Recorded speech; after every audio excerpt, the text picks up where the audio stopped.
The Vashisht household in Bareilly was never a quiet place, but lately the air had turned heavy, thick with a dread no one dared to name. It all began subtly. Tanya's mother, a woman known for her uncanny premonitions, woke one night gripped by terror. She spoke of an impending death, a dream so vivid it left her trembling for hours. In her vision, she saw Tanya's father with his head tonsured, a chilling omen of mourning and doom. Tanya, a student busy with her own life, tried to dismiss it as just a bad dream, but that very night, something sinister stirred.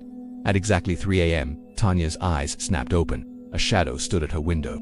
It was dark, unmoving, and it was watching her. Panic seized her as she scrambled from her bed and raced to her mother's side for comfort. The next morning brought grim confirmation of their fears. Her grandmother had died suddenly. The family immediately traveled to their ancestral home in Bareilly to perform the last rites. The house, though grand, felt oppressive, as if secrets were embedded in its very walls. The circumstances of Tanya's grandmother's death were deeply unsettling. A lifelong vegetarian, she had passed away with blood gushing from her mouth, mixed with tiny fragments of bone.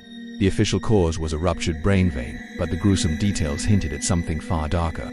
During the 13th day ceremony, a shocking revelation came to light. Tanya's uncle announced that her grandmother's locked wardrobe, a space only Tanya had the key to, was filled with paraphernalia for black magic. They found bones, mustard seeds, cloves, and lemons sliced in half. It was a horrifying discovery. The evil had been brought into the house by someone from within the family. Desperate for answers, the family sought the guidance of a revered spiritual guide, a Mataji in Mumbai. Her words sent a fresh wave of chills through them. She revealed that Tanya's own paternal aunt, consumed by jealousy and greed, was the one behind the dark rituals. She had performed black magic on the grandmother, feeding her an enchanted substance that led to her horrific and unnatural death. But the Mataji's warnings didn't end there.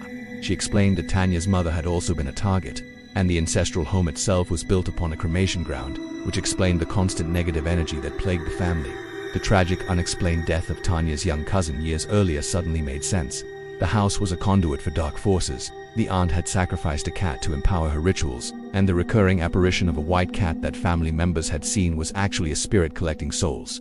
And then came the most personal and terrifying revelation. Tanya herself was a primary target.